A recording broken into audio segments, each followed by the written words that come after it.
Je sors à tous. Très bien. Je suis le docteur Gwenaëlle Ledoyer, donc je travaille à la clinique vétérinaire de Castres, pratique une activité mixte canine-équine. J'ai commencé mon parcours en sortant de l'école par un internat privé sur une clinique équine exclusive sur Aix-en-Provence. Parce que je voulais vraiment me former d'abord en équine, parce que se former sur le tas en équine c'est toujours plus compliqué que se former sur le terrain. Donc j'ai commencé par ça, on fait 1 an de collaborateur libéral. J'étais assez autonome et j'avais beaucoup appris en termes de technicité et aussi en théorie sur la pratique de la médecine équine. Et ensuite, je voulais diriger mon activité donc sur une activité plutôt mixte. Donc après, j'ai cherché à travailler dans une grosse clinique plutôt de canine du coup, à me reformer là-dedans et acquérir les bases que j'avais pas forcément. Donc j'ai, grâce à Vetovet, trouvé la clinique vétérinaire du Ciala, dans laquelle j'ai commencé ma pratique canine, où je pratiquais aussi de l'équine. Souvent, tu entends des gens qui disent internat privé, tu te fais exploiter, etc. Toi, finalement, comment tu l'analyses un peu après coup? Je ne peux pas parler au nom de tous les internats. Pour moi, l'avantage de l'internat privé, dans mon cas, ça a été qu'on était assez autonome et considérés au final comme des vétérinaires et pas des internes. On travaille beaucoup, ça c'est sûr, mais après on apprend énormément. C'est des compétences qui me serviront toute ma vie.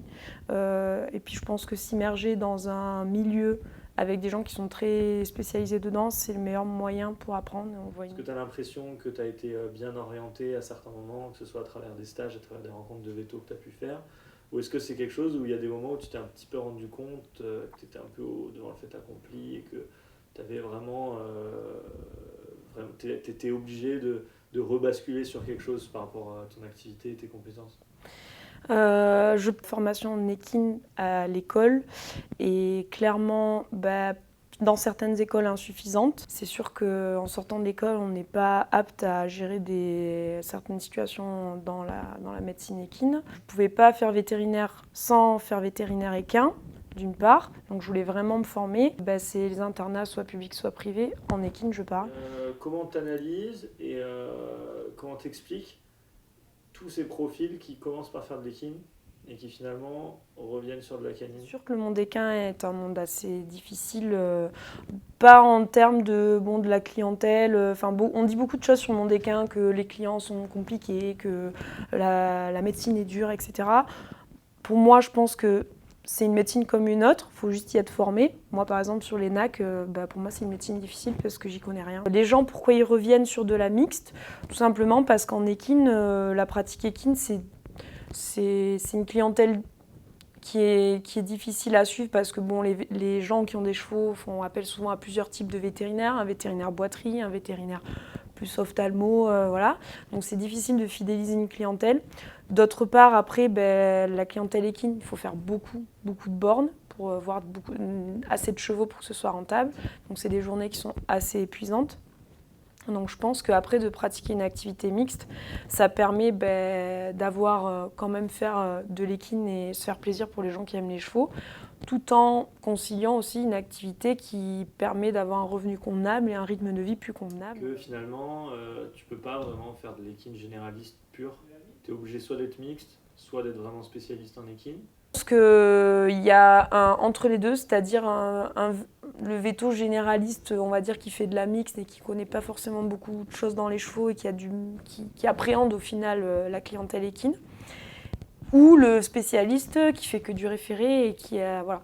Et je pense qu'après, il faut aussi regarder le point de vue des gens, des propriétaires de chevaux. En fait, il y a toute une clientèle qui, pour moi, a besoin de vétos équins qui peuvent être des vétos mixtes, mais qui ont fait une formation en équine et du coup qui connaissent la clientèle équine, qui connaissent le cheval, etc. Les propriétaires là, c'est des gens qui ont un cheval de loisirs, qui n'ont pas besoin d'aller en centre de référé, mais qui ont envie quand même d'avoir quelqu'un qui s'y connaît un minimum. Voilà. Par rapport à ça, justement, moi je me rappelle quand je t'avais au téléphone au tout début du processus de Toilette, tu m'avais expliqué que toi, tu avais justement beaucoup d'exigences avec toi-même là-dessus. Ouais. Tu n'as pas envie de faire les choses à l'arrache et tout. D'où ça vient, ça, à ton avis, justement, par rapport à cette... parce qu'on a parlé de l'équine, mais c'est un petit peu quelque chose qu'on entend aussi pour la canine. Pour la rurale, c'est un petit peu à part, mais On entend aussi que le généraliste n'existe plus, etc. Et que maintenant, les gens veulent tous plus ou moins se spécialiser. Les cliniques t'expliquent aussi qu'elles cherchent plus ou moins toutes des profils, qu'elles veulent quelqu'un qui est capable de gérer de l'ophtalmo comme Lucas, qui veut quelqu'un qui est capable de faire de la chir. Toi, du coup, ça devient d'où un peu ce côté mixité, généraliste, mais généraliste performant? Je pense qu'après, effectivement, c'est une prise de conscience de beaucoup d'étudiants, de jeunes de nos jours. Peu importe la clientèle, en fait, en rural, en canine, en équine, les gens, ils sont plus exigeants, ils attendent plus de résultats. Ils sont aussi beaucoup plus attachés, leur rapport à l'animal, il est aussi différent de nos jours. Donc, on a besoin d'avoir des armes en sortant de l'école pour faire les choses de manière propre, de manière rigoureuse, pour satisfaire le client, puis aussi soigner correctement l'animal. Après, le mot généraliste, moi j'ai un peu du mal avec ce mot. Le mot généraliste, il veut dire quoi en fait? Il veut dire juste, voilà, je sais gérer un peu la base dans toutes les espèces. Et en fait, il n'y a rien de plus compliqué que ça, que d'être... En fait, pour moi, être généraliste, c'est ça qui est plus dur, c'est savoir gérer pas mal de choses dans chaque espèce. Mais gérer pas mal de choses, maintenant, ça suffit pas, c'est juste, il faut les gérer correctement. Voilà. Et je pense que la clientèle, même en rural, voilà, maintenant les éleveurs, ils attendent une certaine technicité. En canine, j'en parle même pas, et en équine, bon, c'est évident. Et du coup, cette chance, c'est hyper intéressant ce que tu dis, sur justement, finalement, être généraliste, c'est ce qu'il y a de plus dur, alors qu'on a tendance à amener la spécialisation comme quelque chose, comme un aboutissement de fin de carrière, plus ou moins. Alors que toi, tu es un peu en train de dire l'inverse, finalement, de dire que celui qui a vraiment l'ambition d'être généraliste, il va y arriver dans un dernier temps, alors qu'il va commencer par quelque chose. Et ça, c'est clairement la rupture avec ce qu'il y avait avant, où effectivement, tu commençais par être généraliste. Les vétérinaires là, qui ont plus de 50 ans t'expliquent tous qu'ils ont commencé par faire de la mixte, grosso modo, et derrière, ils se spécialisent en orthopédie, en ophtalmo, en médecine interne, etc. Comment tu l'expliques par rapport à la vision du métier pour nos générations à nous? Moi, j'ai beaucoup d'admiration pour les anciennes générations, entre guillemets, c'est-à-dire les gens qui sont actuellement nos patrons, parce que c'est quand même des gens qui sont partis à la base de pas beaucoup de connaissances, enfin, c'est ce qu'ils disent tous, de clair, qui se sont construits une polyvalence, et pour certains, qui ont après développer certaines compétences en particulier. Des gens qui ont appris à gérer tout un tas de situations et forcément ça les a enrichis. Et après, même s'ils font qu'une activité canine ou ont abandonné la rurale, par exemple, pour la plupart, ça leur donne beaucoup d'idées, capacité de création dans les idées qui est énorme. On a l'idée de gérer certaines façons chez un cheval, ça me donne des idées pour la canine, par exemple. Moi, j'admire vraiment nos patrons, dans ce sens-là, où ils ont effectivement commencé par être polyvalents et après ils se sont plus spécialisés. Le spécialiste, il va acquérir un niveau de compétence très très important dans un domaine, mais en veto mixte, il gère tellement de choses. Et il a aussi une certaine compétence là-dedans. Donc, les gens veulent se spécialiser en se disant qu'ils seront des très bons vétos, que voilà, être spécialiste de chir ou spécialiste équin, c'est le top. Être aussi mixte, c'est quand même quelque chose d'extrêmement difficile. Les deux sont difficiles, mais il ne faut pas se dévaloriser en disant « je suis juste un veto mixte, je fais la base dans tout ». Non, en fait, faire la base dans tout et être bon dans cette base et vraiment même des fois être très rigoureux, parce qu'en fait, les vétos mixtes, c'est quand même la première ligne de consultation qui ensuite après réfère sur des cas très compliqués, mais déjà savoir quand référer, quoi faire pour soutenir l'animal, etc., ou les propriétaires, c'est déjà très difficile. Voilà. Finalement, une fois que tu as un petit peu tout ce projet pro en tête, etc., la difficulté, c'est de construire ton parcours. Et du coup, toi, donc, tu nous as déjà parlé de l'internat, et après, derrière, est-ce que tu peux expliquer le raisonnement que tu as quand tu recherches une structure par rapport justement à tout ça? Beaucoup de personnes pensent que les jeunes ne veulent pas travailler, que les jeunes ils demandent les vacances, les week-ends et tout ça, et que c'est ça qui compte le plus, je pense, pour les jeunes. Bon, forcément, il y en a pour qui ça a de l'importance. Je pense qu'il y a aussi une catégorie de jeunes qui, ce qu'ils veulent en sortant de l'école, c'est tout simplement savoir qu'ils vont être formés de manière correcte, avec des patrons qui peuvent avoir confiance, qui peuvent être là dans des cas difficiles. Alors je sais que les patrons, les gens de la génération au-dessus, parfois, ils ne comprennent pas parce que eux, ils ont été balancés parfois dans le vif du sujet, sans être accompagnés, et puis au final, ils en sont sortis comme ça. Mais en fait, les temps ont évolué, c'est ce qu'on a dit tout à l'heure sur la clientèle. Les gens, maintenant, c'est plus les mêmes exigences. Avant, on peut peut-être être jeune, consulter sans savoir faire, et puis les gens, ils s'en rendaient pas compte. Mais maintenant, les gens, ils s'en rendent compte quand on sait pas. Et en fait, les jeunes, tout ce qu'ils veulent, c'est être accompagnés. Ils veulent bien être balancés, mais juste avoir derrière une corde qui les soutient s'ils sont balancés dans le ravin. Les jeunes, ils veulent bien faire des heures, hein. Je pense que c'est pas le souci. Moi, j'ai fait des heures, sauf que j'ai été accompagnée, avec toujours quelqu'un au téléphone qui pouvait me répondre. Donc là, il y a la notion d'encadrement et après la notion de projet, du coup, de responsabilisation, etc. Est-ce que, du coup, tu penses que cet encadrement, il empêche la responsabilisation ou est-ce que c'est quelque chose, c'est un critère qui est hyper important aussi, d'avoir une responsabilité au sein d'une équipe, d'avoir des projets à mener à bien, etc. Il y a effectivement, encadrer ne veut pas dire babysitter et coller le jeune et le moraliser tout le temps. Il y a aussi une certaine autonomie, une confiance à donner à notre génération. Notre génération, je pense, on a besoin, psychologiquement c'est comme ça a été étudié par des psys, mais on a besoin d'être assuré, on a besoin d'être encouragé, de dire c'est bien, là t'as bien géré. Et ça c'est vraiment aussi quelque chose qui est important, je pense. Donc, encadrer ne veut pas dire babysitter, c'est aussi faire confiance, c'est aussi valoriser, mais en laissant une autonomie aux jeunes, mais aussi en le corrigeant, en l'aidant. Tu as présenté ça en expliquant que c'était générationnel, mais est-ce que tu penses qu'il y a réellement ce fossé générationnel, ce conflit générationnel ? Est-ce que tu ne crois pas que c'est aussi une question de caractère, je pense, cette stimulation intellectuelle, cet épanouissement à travers des projets, de développer une activité, de développer une clientèle, etc. Toi, tu as l'impression que c'est quelque chose de générationnel ? T'as l'impression que vraiment les vétos en fin de carrière, ils ont pas ce besoin-là alors que les jeunes vétérinaires l'ont ? Ouais. Moi, j'ai vraiment l'impression que c'est la génération au-dessus de nous. Mais personne leur a dit c'est bien en fait, je pense. Et en fait, ils n'avaient pas ce besoin-là. Mais après, moi j'ai l'impression que notre génération, on a plus besoin d'être accompagné et aussi dans le positif comme dans le négatif, c'est-à-dire de recevoir un retour du patron.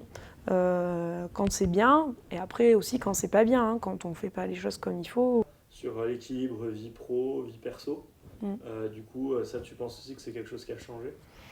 C'est vrai que notre génération, on est un peu plus... on pense à notre vie privée.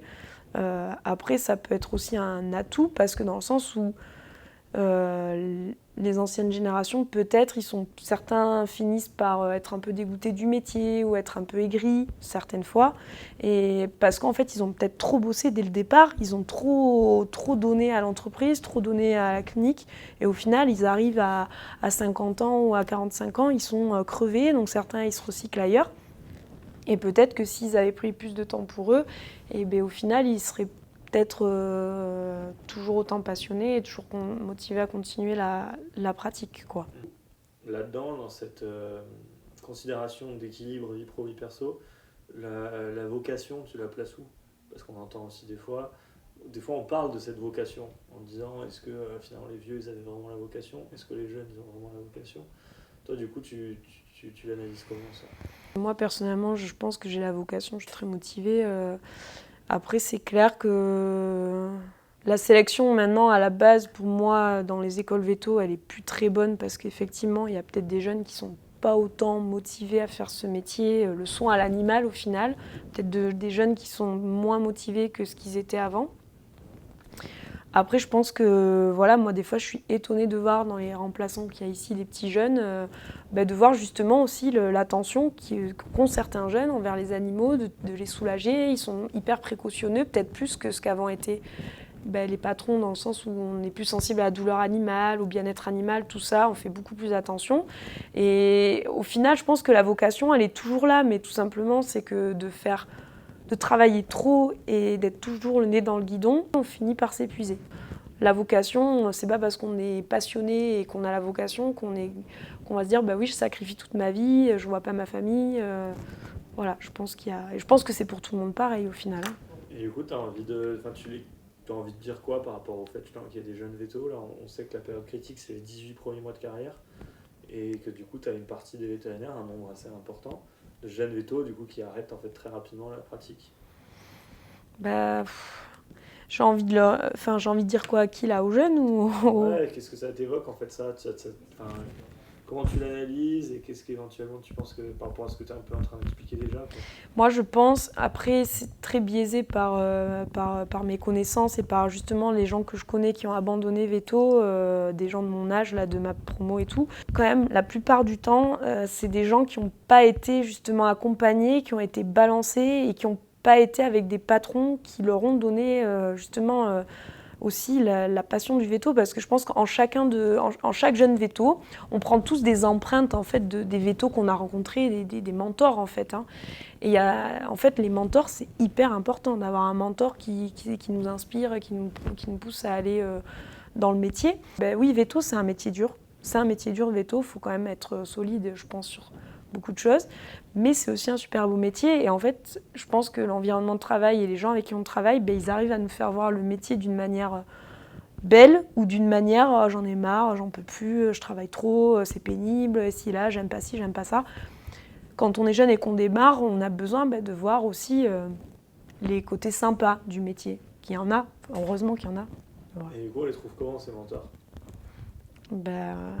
Après, c'est le hasard, je pense. Hein. C'est avec des stages, après avec des connaissances, des gens qui sont déjà allés dans des cliniques, m'ont dit ah, lui, il était cool et tout ça. Je pense qu'on a tous eu le stage en rural où on avait des vétos super sympas, avec qui on prenait l'apéro le soir en rentrant d'un village, ou qui, en allant à un village en pleine nuit, nous fait écouter la musique à fond dans la voiture.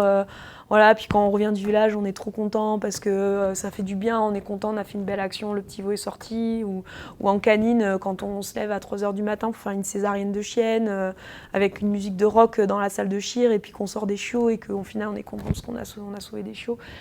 Tous ces côtés-là, c'est des côtés géniaux du métier. Voilà quoi, les petits poulinages aussi, on sort un poulain. Voilà, c'est hyper sympa. Voilà. Et ces mentors-là, ben, malheureusement, c'est après le hasard. Hein, qui fait le hasard, ou peut-être Veto. Non. J'ai tenté au début, mais c'est pas grave. Ouais, non. Non, mais voilà. C'est le hasard des rencontres. C'est vrai. Ouais. Allez, pour finir, tu peux juste te représenter avec un grand sourire, me dire... Gwenaëlle Ledoyer, vétérinaire à Castres, activité mixte canine équine.